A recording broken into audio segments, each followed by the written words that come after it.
2 television shows, 2 fan bases, 1 rating system, and suddenly millions of people are emotionally invested in protecting a number on a website. Fans of Breaking Bad and fans of A Night of the Seven Kingdoms are battling over episode ratings as if reputation itself is on trial. But this is not really about television. This is about identity.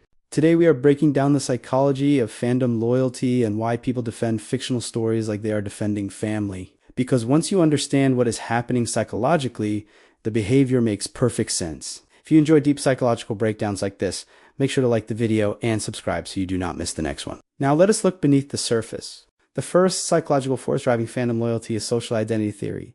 Humans do not just consume stories, they attach themselves to them. When someone says they are a Breaking Bad fan, it is not just a viewing preference. It becomes part of how they see themselves. Psychologists call this identity fusion. Your group becomes an extension of your personal identity. So when someone criticizes the show, it does not feel like commentary.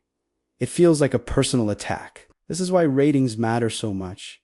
A high rating validates the group. A lower rating feels like status loss. And humans are extremely sensitive to status within social hierarchies. The second psychological factor is tribalism. The human brain evolved in small groups competing for survival. Loyalty meant safety. Defending the tribe meant survival.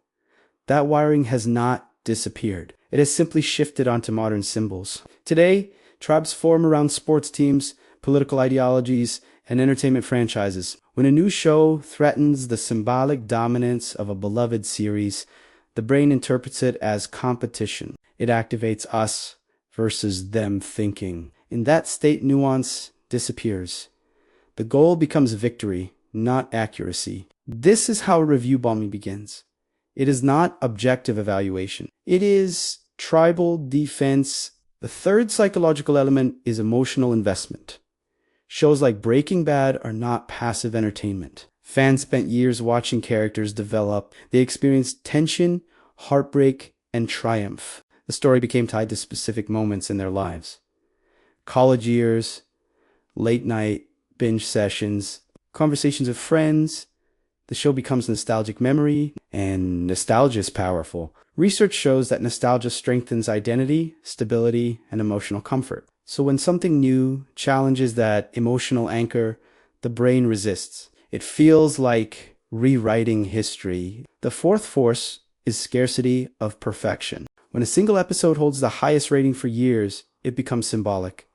It is not just a number. It represents cultural dominance. It signals that this show is the benchmark. When another episode briefly reaches that same rating, fans interpret it as Psychologically, humans are highly sensitive to hierarchy disruption. We prefer stable rankings. We like knowing who is number one. When that stability shifts, even temporarily, it creates discomfort.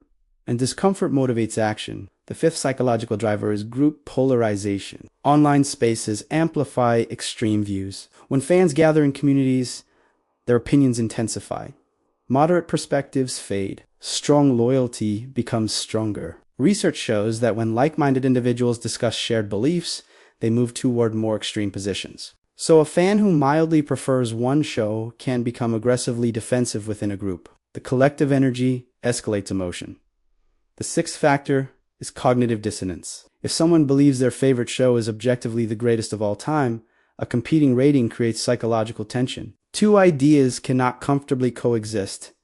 Either my show is the best, or another show deserves equal recognition. To reduce dissonance, the brain chooses defense. Downvoting becomes a way to restore internal consistency. It is easier to attack the competing score than to adjust belief. The seventh and perhaps most important factor is belonging. Fandom provides community, shared quotes, shared memes, shared debates. Belonging satisfies one of the deepest human needs. When the group feels threatened, defending it strengthens connection. Participating in a ratings war becomes a bonding ritual. It signals loyalty.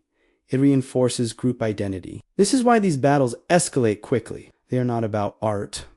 They are about attachment. And attachment activates emotion more strongly than logic. Notice something important. Most participants believe they are defending quality. Very few consciously think they are defending identity. That is the invisible layer. Emotional loyalty disguises itself as objective reasoning, but when ratings swing dramatically within hours, it is rarely about careful evaluation. It is about collective emotion. The irony is that both shows can be excellent simultaneously, but tribal psychology struggles with shared superiority.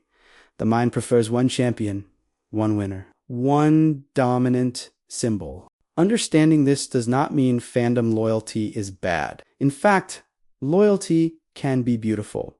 It creates passion, it creates culture, it creates shared experience. The problem begins when identity becomes rigid, when appreciation turns into protectionism, when disagreement feels like threat. The healthiest fans can admire multiple stories without feeling diminished. They understand that art does not operate on a single throne, but psychologically, that level of flexibility requires self-awareness. It requires separating personal identity from group identity.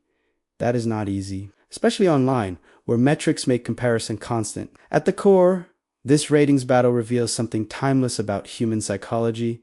We crave belonging. We defend what we love.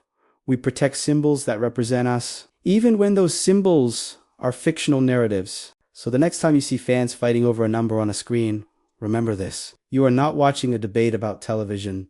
You are watching identity in motion. And identity is one of the most powerful forces in human behavior. If this breakdown helped you see fandom loyalty differently, make sure you are subscribed for more psychology explained in a clear and practical way. Comment below whether you think fan loyalty strengthens culture or divides it, and watch the next video to continue understanding how the human mind really works.